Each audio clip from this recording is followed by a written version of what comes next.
So welcome everybody to Matthew Voigt's dissertation defense. I'm really pleased that there are 65 attendees for the defense. I think this is more than Trump's inauguration. It means a lot to all of us that so many of you found the time to join the defense and maybe ask a hard question or two. Or an easy one. I also want to thank Matt's dissertation committee for serving and helping him guide and inform his thesis. From UCSD, we have Gabriela Weinhausen and David Quarfoot. From SDSU, we have Marissa Vasquez, Bill Zahner, and myself, Chris Rasmussen. I'm Matt's thesis chair. And a special outside expert, Luis Leyva from Vanderbilt University. So thank you all to the committee, and thank you all for the participating and attending Matt's dissertation defense. As some of you might know, Matt hails from Minnesota, where he earned his bachelor's and master's degree.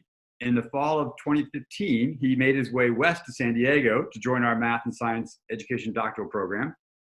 In 2015, Matt was a really unique student in the program. And here I mean unique in the mathematical sense, because he was the one and only one new student that year. So Matt is also unique in the sense of being exceptional in several other ways. He's the only student in our program that, before entering the program, wrote and received an NSF Graduate Research Fellowship for his doctoral studies. As part of this program, during the summer of his first year, he applied for and received additional NSF funding to do research in Norway, the results of which are now published in one of the field's premier journals. It seems like each year of the program, Matt received a new award, including travel awards, the Dean's Research Symposium Award, and others. More recently, Matt received a fellowship from the Mindset Scholars Network to study inclusive mathematics learning environments. For the past 5 years, Matt has worked with our team on 2 national studies of pre-calculus and calculus, and I don't think either of the projects would have been as successful as they are without his involvement. So thank you, Matt, for all your contributions over the years. Matt's also unique in the level of university and broader mathematical community service. For example, he served as graduate student rep to the CRIMSI, the Center for Research in Math and Science Education. He served as a committee chair and ad hoc committee for the advancement of LGBTQA and inclusion in the Sigma on Room. That's the special interest group of the Mathematical Association of America on research and undergraduate math education. And he currently serves on the editorial board for the MAA Focus magazine as one of the editorial board. I think that might be more service than many of us had when we got tenure. Matt's unique strengths and talents also extend to his dissertation. In his thesis, which is entitled Queer Spectrum Student Experiences and Resources in Undergraduate Mathematics, Matt makes use of a one-of-a-kind national survey complemented by in-depth interviews and focus group interviews. For the next 45 minutes or so, Matt will tell us about his dissertation. I kindly ask that you refrain from asking questions during his presentation. At the conclusion of his talk, we'll have about 15 to 20 minutes for those not on Matt's committee to ask questions. That will conclude our public portion of the defense, and then Matt will meet privately with his committee members. So without further ado, I turn things over to Matt. Wonderful. Thank you, Chris. Hopefully this presentation is as unique as you say I am. And given the COVID disaster, I think it will be quite a unique presentation. So my name's Matt Voigt. My pronouns are he, him, his. And I'm really excited to be sharing this dissertation with so many people. Sorry. Just to give you a heads up, there will be some interactive portion of this defense. So if you haven't already, you can open up a second web browser and go to pollev.com. There'll be a passcode. It's Matt Voigt 499, MATTVOIGT 499. This information will come up again when there's the interactive portion of this presentation. So if you don't catch this right now, it will come up again. You can also use your phone and text that information. So to give you an outline of the talk today, I'll first discuss some terminology and definitions. I'll talk about what motivated this study, and then the frameworks and literature that guide this study. The dissertation study occurred in 3 distinct phases. The first one looking at mathematical learning opportunities that queer spectrum students described. The second phase looking at mathematical discourses in STEM. And then the third phase was looking at resources to support queer spectrum students. And then finally, I'll conclude with some final remarks and future areas of research. So just to give you a bit of terminology and definitions, what do I mean by queer spectrum? So in this talk, I'll refer to queer spectrum students who have a queer identity and use those interchangeably. So what I mean by queer spectrum are students who identify as lesbian, gay, bisexual, transgender, two-spirit, intersex, pansexual, or in other ways queer because of their sexual identity or non-cisgendered identity. And the reason I use the term queer is it represents a reclaiming of the word. So queer has often been used to denigrate queer individuals within society. So by using that, I'm reclaiming the power of that word. Furthermore, the use of the term queer helps coalesce among many different queer identities, such as bisexual, lesbian, pansexual, to understand their shared experience. And then finally, I use the term queer because it helps transcend this fixed binary notions, both within each of these identity groups and across, representing the fluidity among queer spectrum identities. So a little bit of motivation, why study queer in STEM? First, we know there's been growing efforts within STEM education to broaden participation, to address equitable outcomes, and to promote inclusive learning environments for a vast array of underrepresented groups. This research has resulted in addressing structural inequalities, psychological factors like stereotype threat, as well as understanding positive identity formation within mathematics for a variety of student groups. Furthermore, this area of queer identity in STEM is very understudied. So just to give you a cursory look, a search term using EBSCOhost and terminology reveals that there's over 9,000 research-based articles that have the term gender and STEM in them. And you can see then over 3,000 for race and STEM and English language learners and first-gen college students. Yet there's only 91 articles that represent queer or LGBT in STEM within education. So it's an understudied field. Furthermore, if we look at policy documents that are arising, so I won't actually read through all these, but these are policy documents from professional societies in mathematics. And one thing to note is that only one of the policy documents that address diversity and equity actually included the mention of sexual orientation or sexual identity. So it's not being mentioned and explicitly addressed within the field of mathematics and STEM overall. Also, if we take a cursory look at mathematics curriculum, we can see heteronormative context both within math textbooks, doing a cursory look, as well as understanding that there are heteronormative contexts within society overall. Okay. So what are the frameworks and literature that guide this study? So just to give you a little background on some of the literature, what's been done for queer students in education generally. So queer identity has been studied as the invisible other. And what I mean by the invisible other is that oftentimes it can be invisible or less salient to other people, yet there's also an othering of that identity of a marginalizing effect for queer individuals. And so what this has resulted in is queer students, oftentimes in school climate surveys or campus climate surveys, depicting the educational environment as hostile, all the way from K through 16. And one of the reasons for this is stated idea of microaggressions. So students hear derogatory remarks, insults that often create barriers in their coming out and being seen and visible in educational settings. So I'll give you one example. 99% of queer spectrum students report hearing derogatory remarks such as "you're so gay" or "that's so gay" in school settings.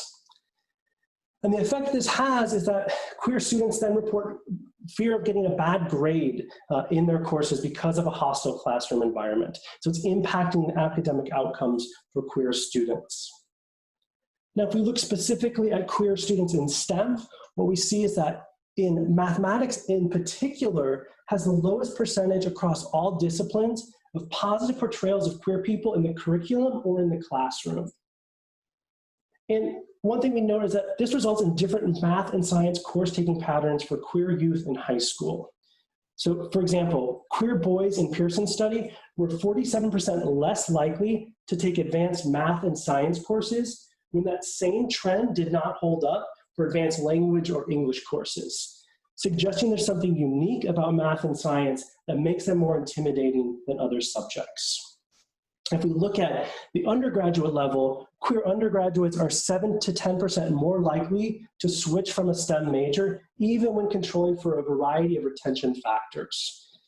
And part of the reason for this is that there's a lower level of comfort in being out in STEM environments. And we see this arising for students, for faculty, and for professionals within industry.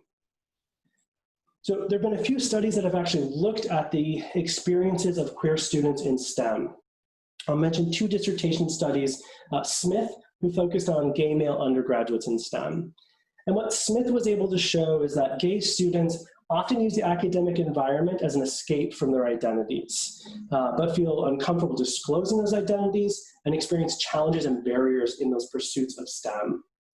Now, Fisher looked at queer spectrum students in undergraduate STEM courses, specifically looking at how support for one's queer identity can help support their mathematical identity. This was through tutoring at LGBT centers, gay straight alliances, yet these students also report being sexualized in the classroom or fear being labeled that gay kid asking questions. Now, these 2 studies recruited participants through LGBT student centers or LGBT listservs. So that biases the types of students who were recruited in these studies that place emphasis and weight in their queer identity. So my study seeks to attempt to understand the experiences broadly of students in STEM who have a queer identity. And the guiding framework for this is drawing on the socio-political framework. So what this does is it recognizes that learning is a social endeavor, but foregrounds the political nature of this. So as Rochelle Gutierrez talks about, knowledge, power, and identity are often interwoven and are arising within these social discourses.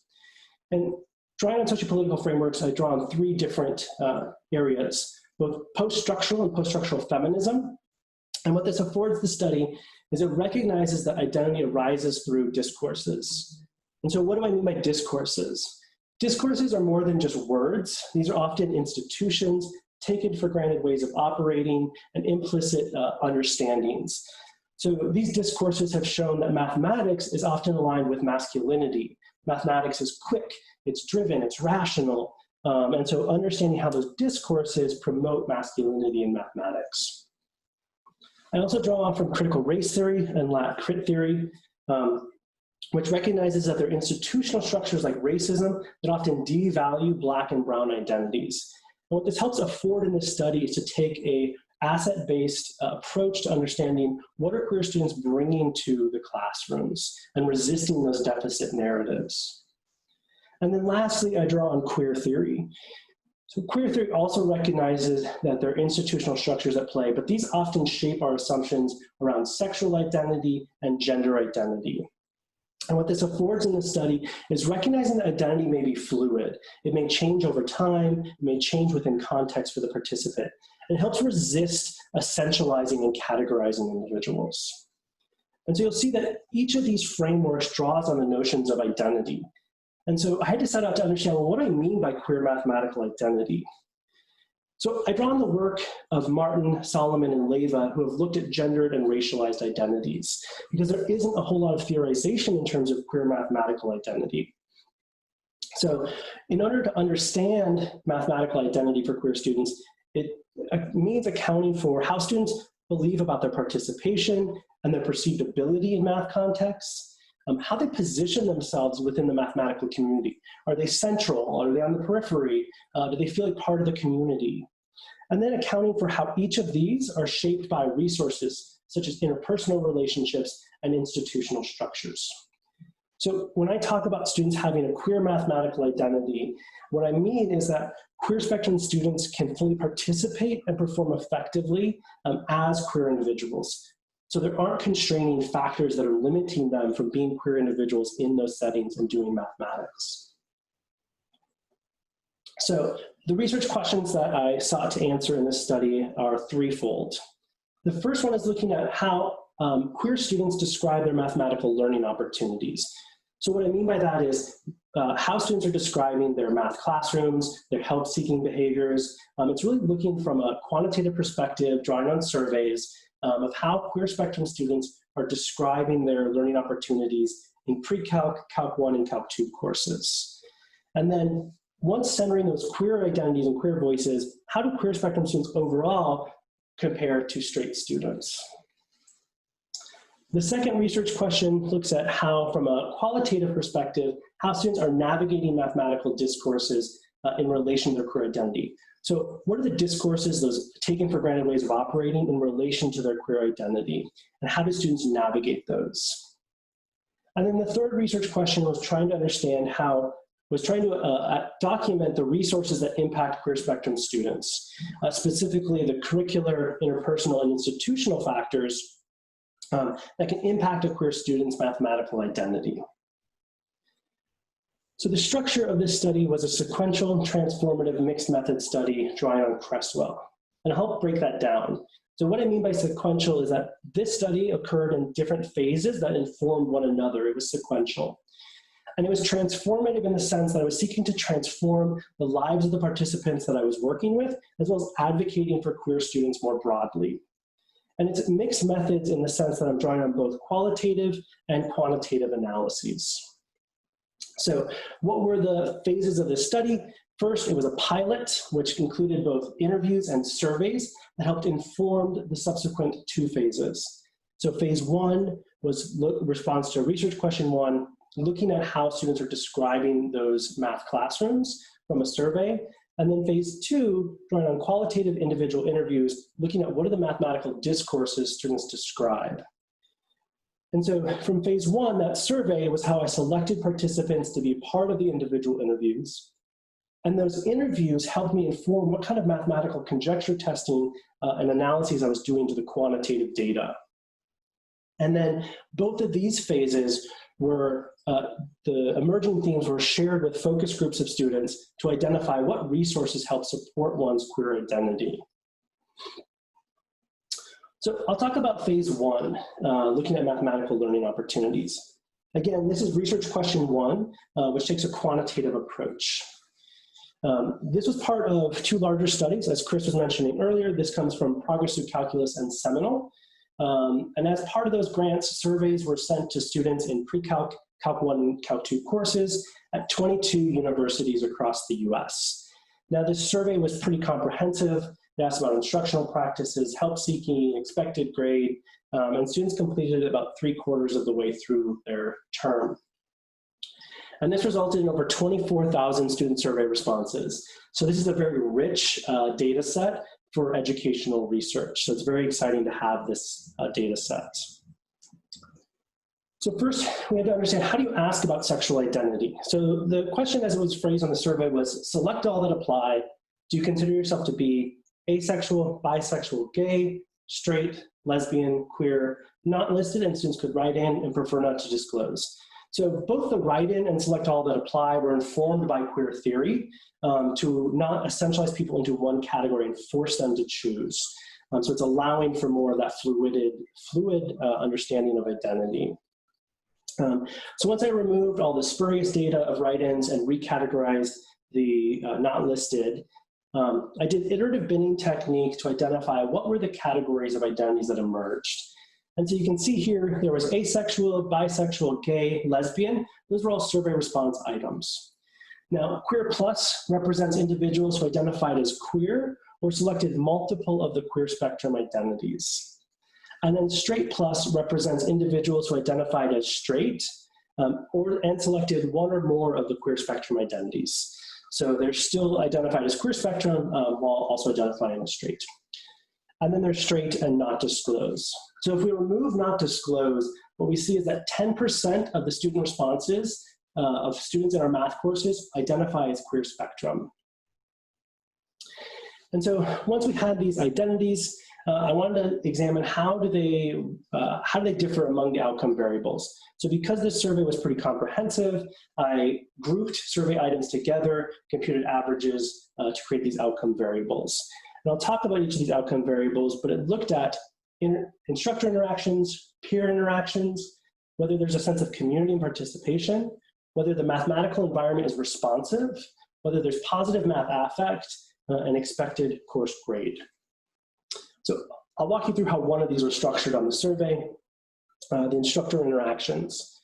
So the survey prompts that indicate the degree to which the following statement describes your experience in regular course meetings of course with instructor. Students had a Likert response of 1 to 5, 1 does not occur, and 5 being very descriptive. And the instructor interactions was the average of the following 4 items.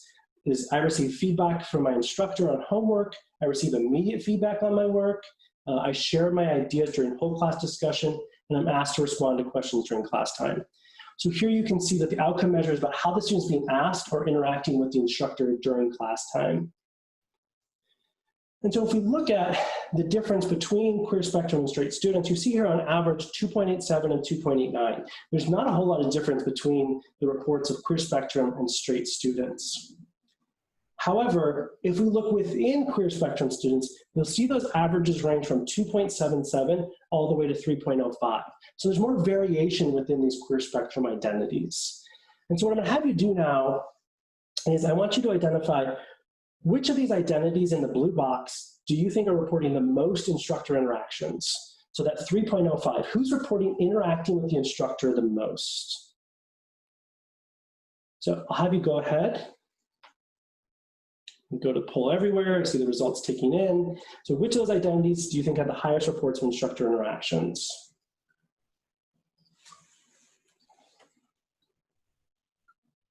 As those come up in the corner.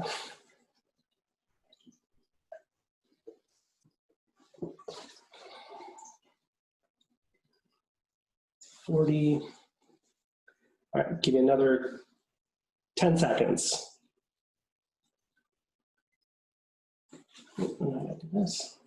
All right, so drum roll. All right, so the majority of people indicate thinking straight plus are the people who are interacting the most with the instructor, followed by gay or asexual.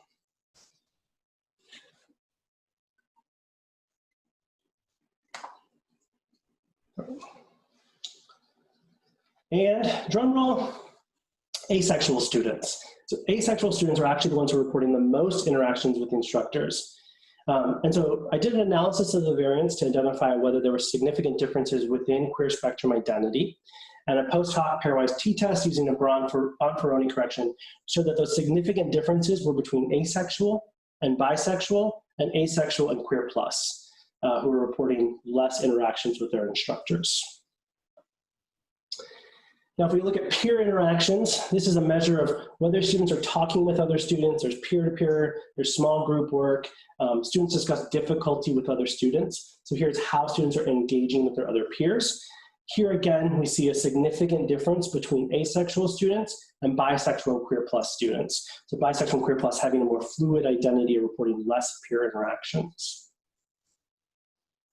Looking at the sense of community and participation, this was a measure of whether students said there was a sense of community, whether a wide range of participation was encouraged, and whether it actually happened in the classroom. Here again, you'll see again a significant difference between asexual, bisexual, gay, and queer plus. So here we see gay is also significantly different from asexual students. So these three outcome measures were about how students are interacting in the classroom, and we see differences between asexual and those with a more fluid identity like queer plus and bisexual. Now, if we look at the outcome measure of responsive instructional environment, this is describing the actual math classroom. So there's multiple solution approaches. There's a variety of mathematical representations. Students are given time to process the mathematics. Here we see there's no significant difference between within the queer spectrum identities. So how they're describing the math environment is not significantly different. Now, if we look at positive math affect, so this is whether students feel confident, interested in mathematics, whether they enjoy mathematics, whether they think they're able to learn mathematics. Here, we see that there is a significant difference between asexual and bisexual individuals. And this positive math affect might be taken to assume one's queer math identity, right? I'm interested, I'm confident in mathematics. I consider myself a math person. Additionally, if we look between queer spectrum and straight students, here the A graph, you can see the two distributions, and then the B graph, they're overlaid. So that light blue area is the shift in the responses. So here, queer spectrum students overall are reporting less positive math affect. They're less of having that math identity with a small effect size. So taking all these measures together, there's a few things to note.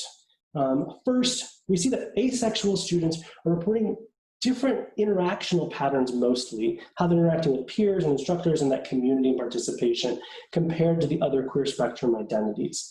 And specifically, queer plus and bisexual students, those with a more fluid identity, are reporting less of those interactional patterns and consider themselves less of a math person. And so one might wonder if asexual students are having more interaction patterns, they consider themselves more of a STEM, more of a math person, does that translate into expected course grade? And we see that that same trend does not hold up in terms of what they expect to get in terms of the course grade.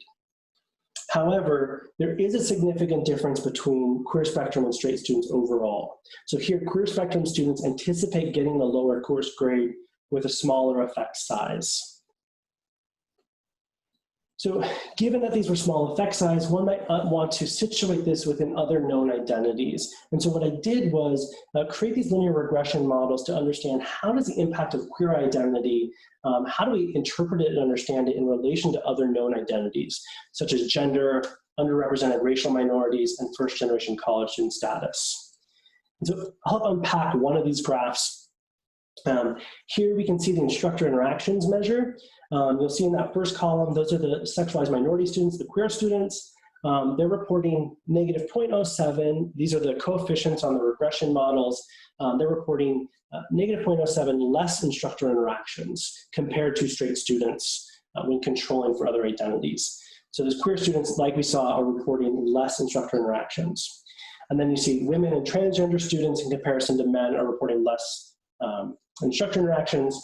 Underrepresented racial minorities are reporting more instructor interactions, and then first-generation college student status. And that's the bar lengths and those coefficients are how much those groups differ.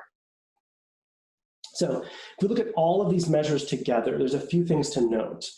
The first is that the largest effect or impact is for women and transgender students on their positive math affect.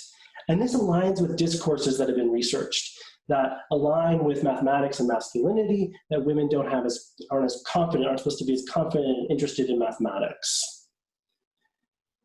The other thing to note is that underrepresented racial minorities, while having more interactional patterns, consider themselves more of a STEM person, more of a math person, they anticipate getting a lower course grade. Now this aligns with discourses that have shown that Black and brown students aren't supposed to be good at mathematics, whereas Asian students are good at mathematics. So again, it's aligning with those racialized discourses. And then the other thing to note is that even though those were small effect sizes that we saw for queer students, overall, all those coefficients are both negative, and the size of those impacts are on par with other identities. So it's a need to understand what's happening with queer spectrum students in math courses. And so that's where I turn to the qualitative part of this study, looking at what are the mathematical discourses in STEM. So again, this is looking at research question 2 from a qualitative approach, looking at what are the discourses in relation to their queer identity. And what I mean by discourses, again, these are more than just the words.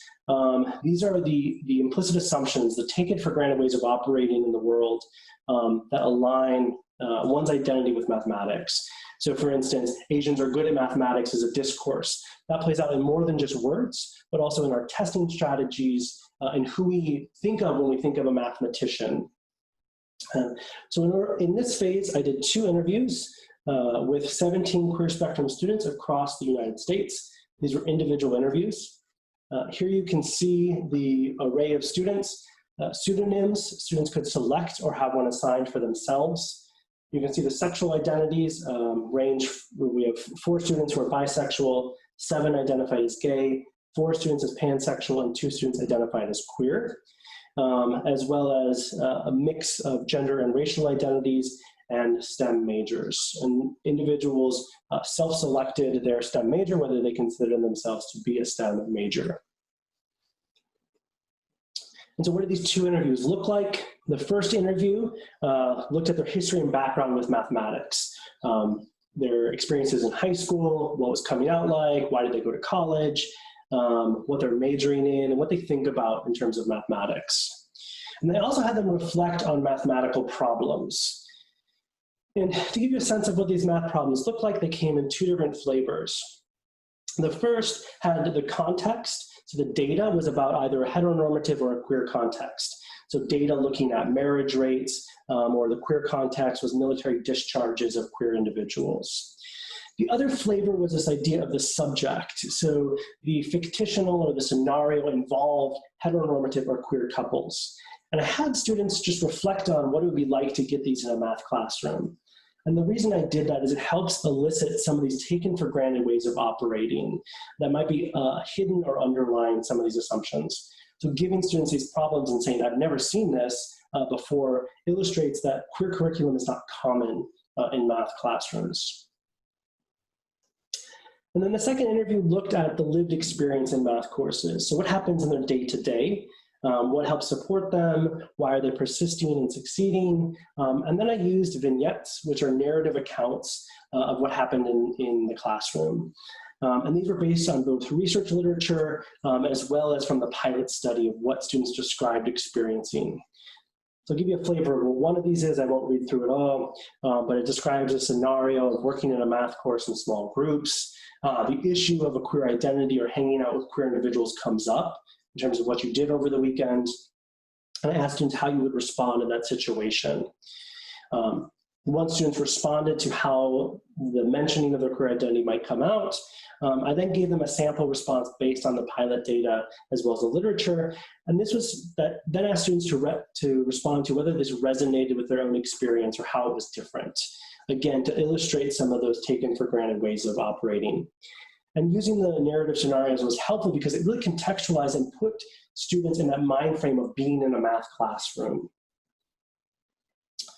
So the methods for analysis, each of the interviews was roughly 45 to 90 minutes. They were audio recorded and transcribed. I first did a phenomenological analysis. It's a hard word to pronounce, but what it really means is that I'm accounting for several individuals and their lived experience of a concept or phenomenon. And the concept here is being queer and in mathematics or queer and in STEM. So in order to do phenomenological analysis, what I did was create these member checking documents, which were 3 to 5 pages that included what participants experienced and how they experienced it in terms of their queer identity in mathematics. These documents were sent to the participants as Google documents where students could edit, comment, and critique it. This helped ensure the authenticity of what I was understanding in the data and provide them some agency in my interpretability. And then I used grounded theory techniques to identify what were the mathematical discourses that students were describing and how were they navigating those strategies. So this involves coding techniques, which identify the codes within the transcripts, relate those codes, and then do selective coding to understand the categories.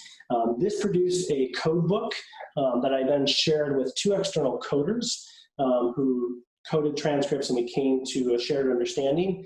This helps ensure the interpretability of those codes and what I was seeing in the data. So these techniques identified 7 mathematical discourses in relation to queer identity. So the first one is this marginalized discourse. So here, queer spectrum students' identity is discriminated against or marginalized in STEM spaces. So evidence for this is exists hostility or pressures to disregard queerness in STEM. So you see Azra says, no one likes to talk about science has been oppressive to queer people. Gavin talks about a lab partner that they had that was homophobic. Azra also says, I don't know if they were ever to find out, meaning their professor, if I was queer, if they would even respect me as a human being. So these are very marginalizing discourses, discriminatory towards their identities. The next discourse is the erasure discourse. Here, queer spectrum identity is not discussed when in mathematical settings. So there's overt or intentional pressure to erase queerness from mathematics. So Martha says, I'm not going to walk into my math class and be like, hey, I'm bi. Like, it's not relevant. And several of the students had this almost exact same quotation of, I'm not going to walk into my math classroom and just tell people that I'm queer. So Swapi also talks about it, your gayness, your queerness doesn't need to be involved in the math classroom. It's not relevant there. The third discourse is the heteronormative discourse. Here, queer identity doesn't exist in STEM spaces. So it's different from the erasure where we don't talk about it, here it doesn't even presume to be existing. And often it's because queer identity is less visible in STEM spaces. So Jesse talks about physics seeming really straight. Ronald just saying people perceive everything as straight. Also evidence for this was that in non-math or non-STEM courses, there were more LGBT people, meaning that STEM courses are more heteronormative. The fourth discourse is this ambiguous discourse. Here, queer spectrum identity acceptance is unknown. It's unclear how people in STEM will react to queer identities or issues. So oftentimes students use guarding terms like I'm not sure, I think it would be okay. Swabi talks about never having experienced it before, or depending on really the context in which they were in. The normalized discourse here, queer spectrum identities are treated the same as straight identities. So there's an equality between straight and queer identities. This can also be equally irrelevant. So queer identities are treated the same, and neither are important to the pursuit of STEM. And then lastly, I'll talk about the accepted and valued discourses together. The accepted discourse conveys that queer spectrum identity is included and accepted in STEM spaces. So there's overt messaging about this. And the valued discourse goes just a little bit beyond and says not only is it accepted, but it's seen as an asset. It's valued in those spaces. So this really draws from an asset-based perspective. So you see Fredo saying the professor coming strongly against harassment and bullying, that really led to a really good quarter for them where they knew that their queer identity was accepted. And then Erin talks about how the friends she has in STEM, those are the ones that she wants to know that she's queer because those are her closest allies, the people she associates with. Right. So these 7 discourses describe how queer spectrum, how students related their queer identity to mathematics. And what I propose is this idea of the exclusion and irrelevancy plane, to network these discourses together. So for instance, here you can see the marginalized discourse, this discriminatory is the most exclusionary. Now the erasure is still exclusionary, but it's much more irrelevant. Queer identity is the messaging is about it being not relevant to the pursuit of STEM. Whereas the heteronormative discourse, it not existing, the messaging is not about it being irrelevant, it's just not, it's not presuming to be there. So in some ways it becomes more relevant. And then you have the ambiguous discourse, which lies at the origin. So here it's unknown whether it's accepted or included, whether it's irrelevant or relevant. And then you have the normalized discourse. So here, while queer identity is accepted in these spaces, it is oftentimes equally equated with straightness, but irrelevant. And then you have the accepted and valued discourse, which means they're included in STEM spaces, and the valued is even more so relevant because it's seen as an asset. Okay, so what I'll have you do now again is say, of these discourses, which do you think was the most prevalent in the student interviews? I'll have you go ahead and go to the polls. So again, you're responding to which of these discourses was the most prevalently coded in the student interviews.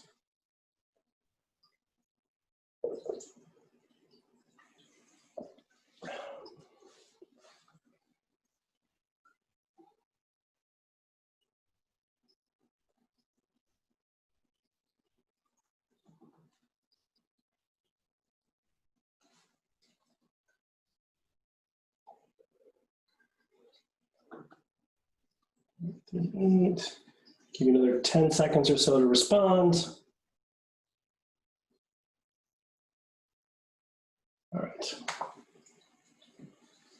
All right, so individuals anticipate the erasure discourse being the most prevalent, followed by the heteronormative and the marginalized. So what were the results from the students in this study? Pretty close. The audience has a pretty keen understanding that the erasure discourse was the most prevalent, actually followed by the marginalized discourse, and then the heteronormative discourse.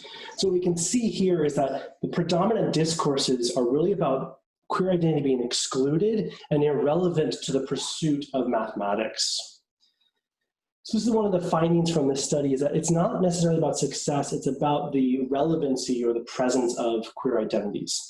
So often the research that's looked at gendered and racialized discourses have often shown how those are tied to academic success. So Black and brown students being not as mathematically gifted as Asian students. And here we don't see that. In fact, the dominant discourses are more so about it being the relevancy and exclusion of queer identity to the pursuit of STEM. Only one student shared this notion that queer individuals were not as good at mathematics, whereas most students, it was not that dominant discourse. And I hypothesize that that's emerging because queer identity is less visible. So the same power structures that tie gendered and racialized identities to academic success can't target queer identities in the same way. So instead, the power structures cast queer identity as irrelevant in order to erase it and its existence from STEM spaces. So given these discourses, how did students choose to navigate them? I'll just give two examples of discourses and navigational strategies. I'll talk about the erasure discourse and the heteronormative discourse. So again, the erasure discourse was about not talking about queer identity while in math settings. So students navigated this by, one, not disclosing their queer identity in STEM. So they wouldn't come out, they would say it's irrelevant. And another reason they cited for not coming out is that the students in their math courses weren't their friends. They weren't the people they would know and want to disclose this information. So why would they share that? Another navigational strategy was redirecting to the mathematical content. So students would say STEM's a neutral discipline, so having queer topics would be at odds with the field. So it would seem pushy or political or moral to bring these up. Also, the discourse or the normative ways of operating in mathematics, the primary goal is to come at an answer. You're just trying to work through the problems and come at an answer, so you're not worried about your identity or the context of problems. And then lastly, this erasure discourse really hindered a queer mathematical identity. So queer students would downplay the importance of their queer identity, or they would divide their queer and STEM identities. So they would have different friend groups, different ways of operationalizing and thinking about these identities as being disjoint that they would describe in terms of an erasure discourse. Now, in contrast, the heteronormative discourse, so this is about queer identity not existing, being a very heteronormative environment in STEM. So how students responded to this was by advocating through role models. So students talked about needing queer faculty to be representative, or even just wanting other queer STEM students to be present in those spaces. Additionally, seeing heteronormative context, there was an advocacy for curriculum representation. So giving them these problems and saying, yeah, math is really straight. Students saw those problems and desired those for representation, for helping others learn about it and have it be present. And then lastly, another navigational strategy that was common was coming out as a performative identity. So because STEM was perceived as straight, students would often come out through dress or attire versus verbal mechanisms. So in having short hair and the way they dress was a way to transgress against some of these heteronormative discourses and actually come out and make them less heteronormative. All right, so lastly, those two phases, the quantitative and the individual interviews, informed the third phase of this study. Now, research question 3 is looking at what are the resources that can help support a student's queer mathematical identity. So this drew on focus groups with 3 to 5 queer spectrum students at 4 universities, identified emerging themes in those prior 2 phases and shared them with students in these focus groups. And then I used an identity framework to code the transcripts. Now, I'll just briefly share on this, given the time constraints, some of the cross-cutting themes that arose. So first, students would desire and create smaller safe spaces and relationships in their math classrooms or STEM spaces. So here we saw a preference for small class sizes, small group work. They would form study dyads outside the class. And they also appreciated the course sequencing of STEM because it helped create a community among the peers as they progressed. Now, this isn't obvious from the literature. One might hypothesize that having large class sizes or large space provides some anonymity and safety, but actually what students desired were these smaller settings to find allies in those spaces. So for instance, LGBT student resource centers and STEM research labs were really seen as a safe, controlled space where they could meet other queer postdocs or queer students to network together. Another cross-cutting theme is this idea of fostering academic and social integration. So students talked about the benefit of OSTEM, or Out in STEM. This is a student organization that supports queer students in STEM. And students talked about this club really helping with terminology, deciding on a STEM major, and making friendships with students outside the classroom that they would know inside their math class. Sexuality is irrelevant, and this may alienate queer spectrum students who have a more fluid identity and disengaging them from these social interactions. And the reason that it's tied to irrelevancy is because queer identity is less visible to those who aren't in the know. And this makes it harder to target it with discourses related to mathematical success in the same way we've seen racialized and gendered identities. So some future areas of research and some limitations. There's more research needed to examine how these discourses play out in different mathematical courses. So these looked at introductory math courses in undergraduate. Students talked about in upper division, they weren't sure how that environment was going to be because there would be less students. Oftentimes they cited less women or less students of color in those upper division courses. So there's a need to recontextualize this in different math courses. Additionally, although the quantitative was at 22 different universities, the qualitative was at 4 universities that were mostly LGBT inclusive. So this study needs to broaden out to community colleges and other universities that might be not as LGBT inclusive, as well as documenting how these discourses emerge and evolve over the lifespan of queer students. I also think there's a unique understanding of how role models play out for queer spectrum students. So there's a lot of advocacy for needing queer role models, but faculty also have their own constraints of whether they want to come out to their students. So how do those play out needs to be studied further. Additionally, the use of these math problems is really illuminating in how students responded to them and prompted some ideas about how we design curriculum to be more inclusive, as well as needing to understand how those play out in actual classroom settings. So in this study, I just had students reflect on how they would interpret those problems in a math setting, but didn't actually have them do those in math classrooms. And then lastly, there's a need to network this knowledge about queer spectrum students with other researched identities. So thinking about those regression models, thinking about the intersectionality of those identities, how do they come into play and how do they impact student experiences in mathematics? So what I hope this study accomplished is that it recognized the unique strengths that queer spectrum students bring to mathematics and the resiliency that they display. Ultimately, this is a matter of fixing the system and not fixing people.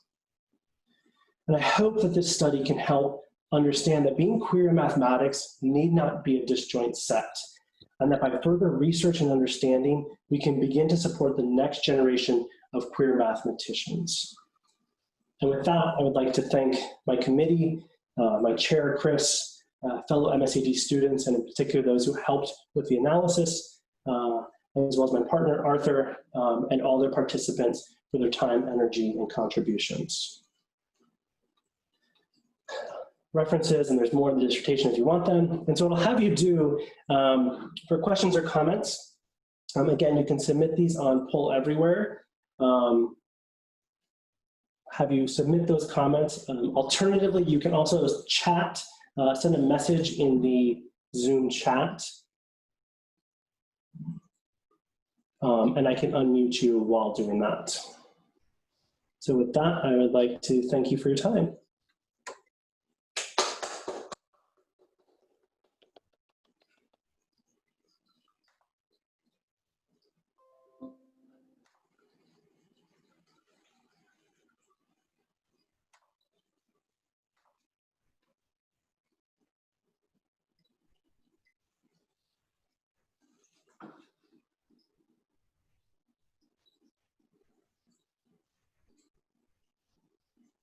I'm going to activate it.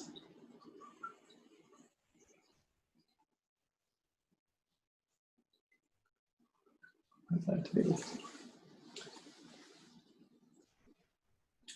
Okay. Rachel asked on the chat, which results were most surprising to you? Great question. I think the quantitative were the most surprising, especially the asexual individuals reporting different experiences. On the outset of this, I didn't anticipate there being such a heavy population of asexual students in math courses. Digging further into the literature, it does seem representative to students in our undergraduate settings, but I never anticipated that that would be the sort of the differences emerging within that quantitative. I hypothesized that lesbian students might anticipate having a multiple marginalized identity, might be reporting more marginalizing effects, or gay individuals also might be, because of having a perceived femininity with being gay, being tied in that, might be contrary to what we assume in mathematics. So that was definitely one of the most surprising encounters.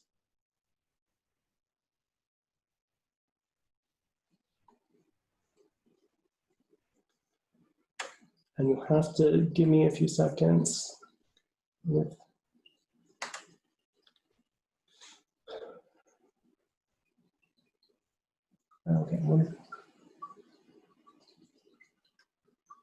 Okay, so we see a question. Oh. Did you encounter any effect of students being dead named or misgendered in classes by students or teachers? Yeah, so great question. Give me 1 second. I'm gonna try to pop this chat out so it's not, so I can read these easier. No, that's not happening. Yes, so yes and no. Students talking about the marginalizing discourse, often the evidence for that was being misgendered or not using pronouns. So that was a big indicator in math courses of a disregard for pronouns and never being used. I did not have students talk about being dead named in the individual interviews. I did in the pilot, and that was partly due to the participants who responded. So I did not have any individuals who identified as transgender in the in phase 2 in the individual interviews. So the issue of dead naming did not come up as an issue within those interviews.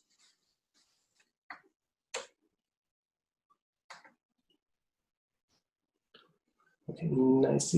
Did you have an opportunity to examine how race and ethnicity intersected with their gender and sexual identities? Yeah, so the issue of race, ethnicity, and intersectionality. Yes, so I think this came out about one of the navigational strategies or the interpretability of the discourses. Students often contextualize this through an intersectional nature. So understanding that women have been excluded in mathematics, or Black and brown students have been excluded in mathematics, they made sense of their exclusion and marginalization of their queer identity by interpreting and understanding it through other gendered and racialized discourses that are existing. So students made sense of that through their other identities. The focus wasn't necessarily drawing on this intersectional nature, so it wasn't highlighted, but I included it as a part of the data and the exploratory nature of this study.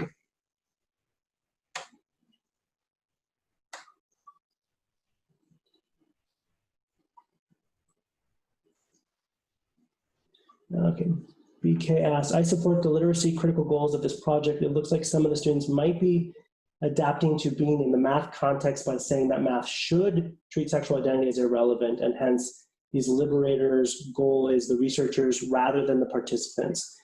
Can you say more about this potential tension?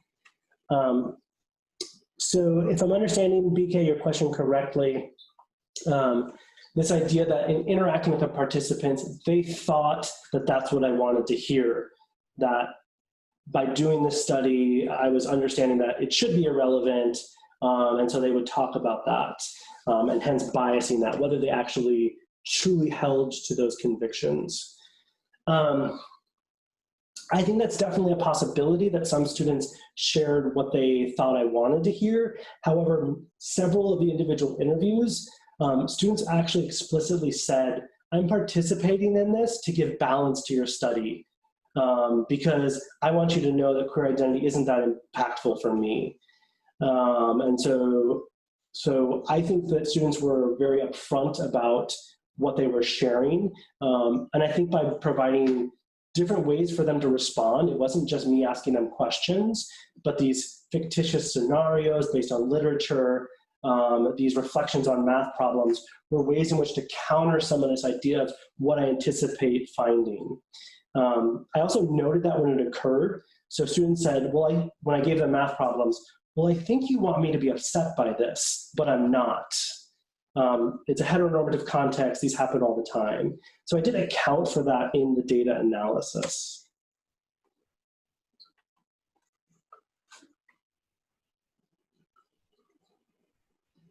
Okay.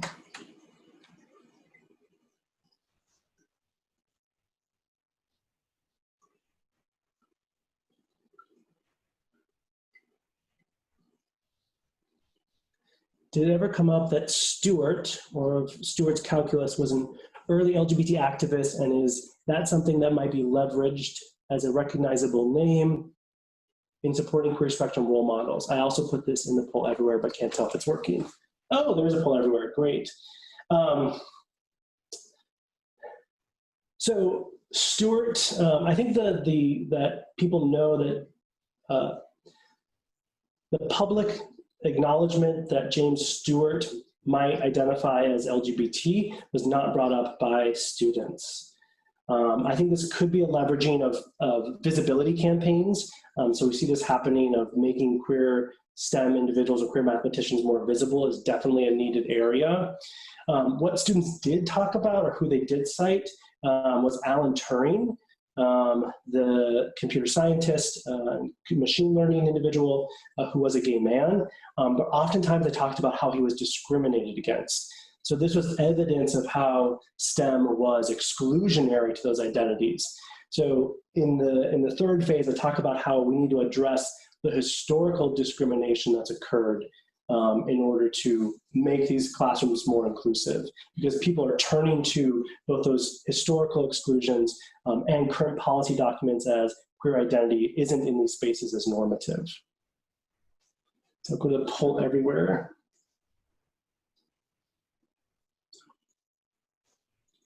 Thanks for a lovely and insightful presentation. I've sometimes found that marginalization can cut both ways. That is, not only do I sometimes feel marginalized as a gay in STEM space, but also as a STEM in gay spaces. Did you see anything like this from your participant?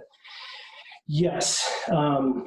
So I think this came up as students talking about not being gay enough in STEM spaces and not being STEM enough in gay, or being too STEM in gay spaces. So the interaction of these effects. So some of the students in the individual interviews talked about how they didn't like hanging out at LGBT centers because those weren't their people, and they didn't feel like they belonged, and the heightened relevancy of that identity made them feel like, I don't place a lot of weight on that because I consider more of my STEM identity as important.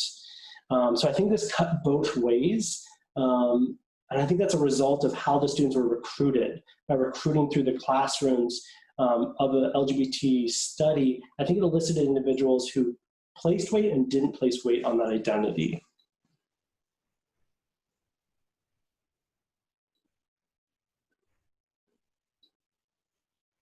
Can you elaborate on students' engagement with math problems that featured queer spectrum focused topics? What stood out in their comments? What was surprising about the reactions? Yeah, so giving the students these math problems and having them reflect, I think was very engaging. I actually wrote up an analysis on this and was going to include it in the dissertation, but spared my committee because it's already over 350 something pages. But I thought it was very interesting, students reflecting on these, of some students really seeing them as problematic and some students really wanting them for representation. So several of the students who drew from a marginalized discourse talked about seeing these problems in a math class would just elicit the idea that they're discriminated against. And they wouldn't want to experience that in a math setting. And that informed, I think, the design of some of these problems. So the context was military discharges from of homosexual individuals or LGBT individuals from the military, as well as a college survey of acceptance of gay marriage among first-year college students.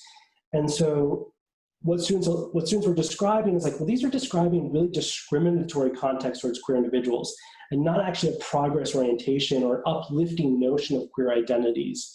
So I think it informs the ways in which if we have these types of problems, we need to design them to be productive orientations to what queerness could look like in mathematics. Yeah.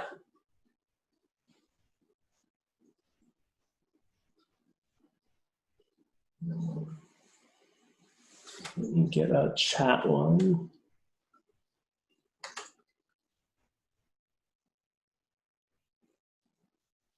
Another question, if I may, did you find that having an out queer teacher in the classroom helps students feel safe and affirmed? So most of the students talked about not knowing any queer faculty, whether they had had any in STEM. Students did reference queer faculty who were outside of STEM that were very important. So JP in my individual interviews had an advisor who was outside of STEM that was helping them look at HIV research and help apply it to a STEM setting. So there were ways in which having out faculty helped individuals, but those often didn't occur in STEM. And most of the students said, I don't know any queer faculty in STEM. What we saw more of in the focus groups was a queer teaching assistant or a queer postdoc in STEM research labs. So I think that could be a result of having more near peers. People are more out and close with those individuals who can divulge their queer identity. And also represents a diversity of the field that's emerging from earlier career faculty versus those who are already represented in the fields.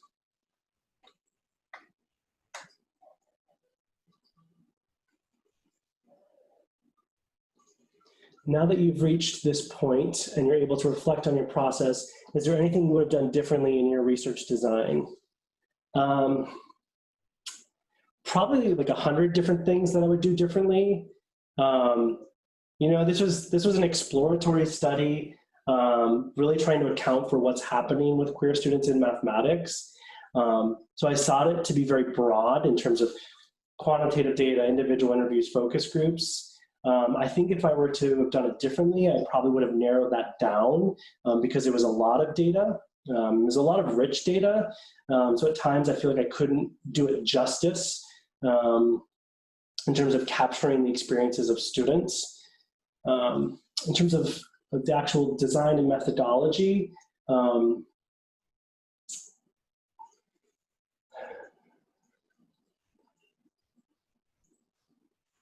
I think I really liked the interview protocols that I developed, having students respond to different activities. So the math problems or the vignettes, I think were very powerful to help situate students. So I think I would keep those.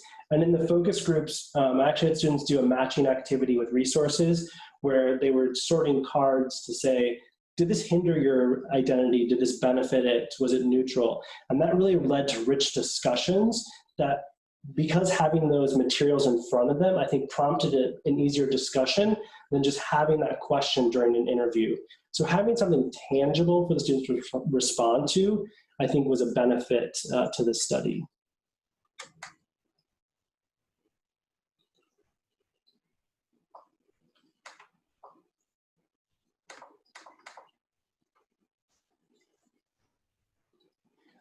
Only answer if you want. If you could make STEM educators more aware of one idea, what would that idea be? I think that you have queer students in your classroom. I think people just don't acknowledge it or recognize it. So I think making STEM educators aware that this identity exists and needs to be accounted for. I think there's easy things that STEM educators can do, like using pronouns, asking for students' pronouns, their names. I think there's a lot of things that STEM educators can do if they just acknowledge that these identities are existing in their classrooms.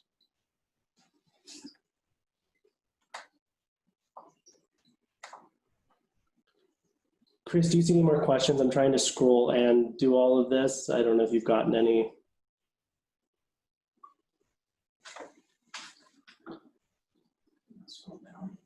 You can, but I'm just trying to.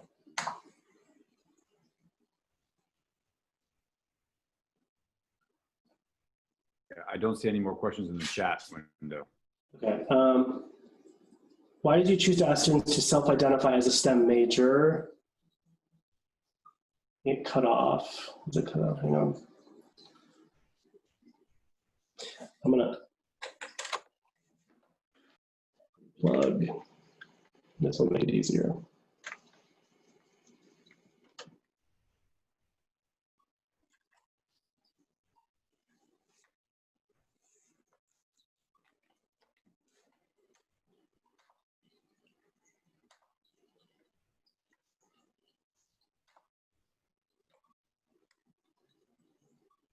Okay, there we go.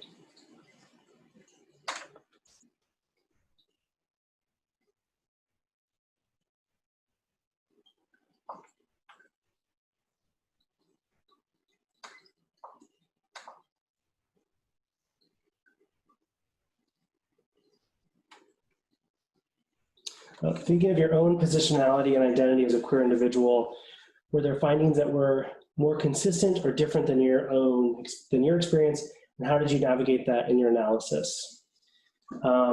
Yeah, so understanding my own positionality as a gay man, you know, in my experience in mathematics, I saw it really as an escape from my identity. I was able to succeed. It was a neutral environment. I think students are more aware of the structural inequities that are existing, and we're able to talk about the ways in which oppression and marginalization were happening in our courses more than I think I could have articulated at that time.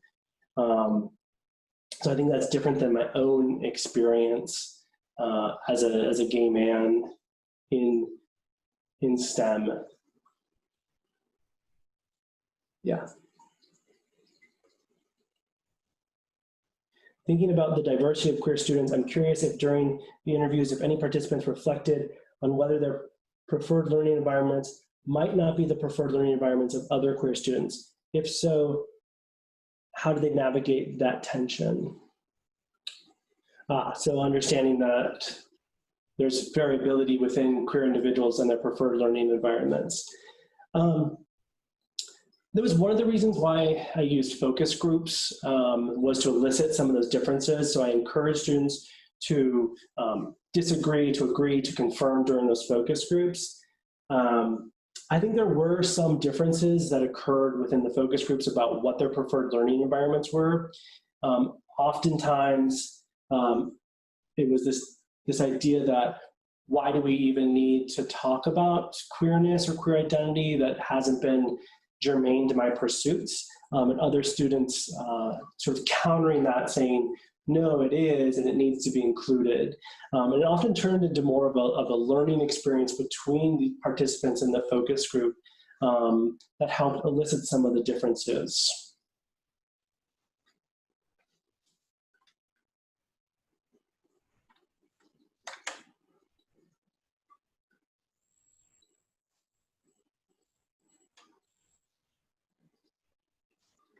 I think maybe I've answered all the questions. I'm having a hard time scrolling through all of these. I think Matt, we're probably getting near the end of the public time dissertation. If you have one more pressing question you want to take, we can do that. Otherwise, we'll.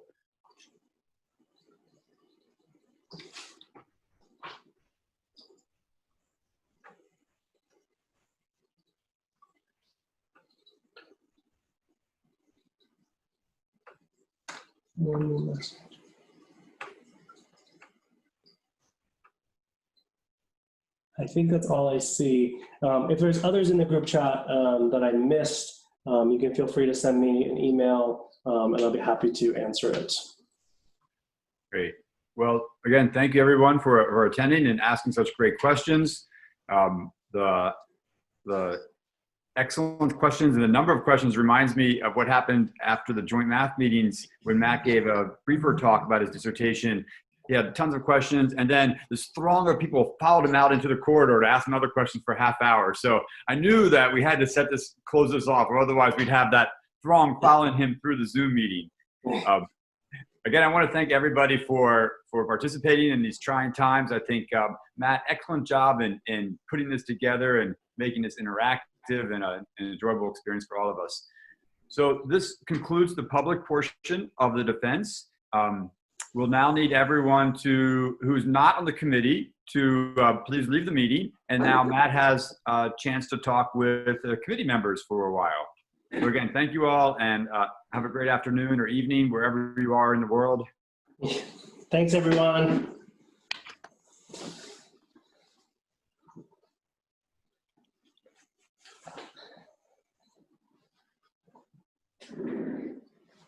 Can we take a 2-minute break and I can get some water? Absolutely, yeah. Take a stretch.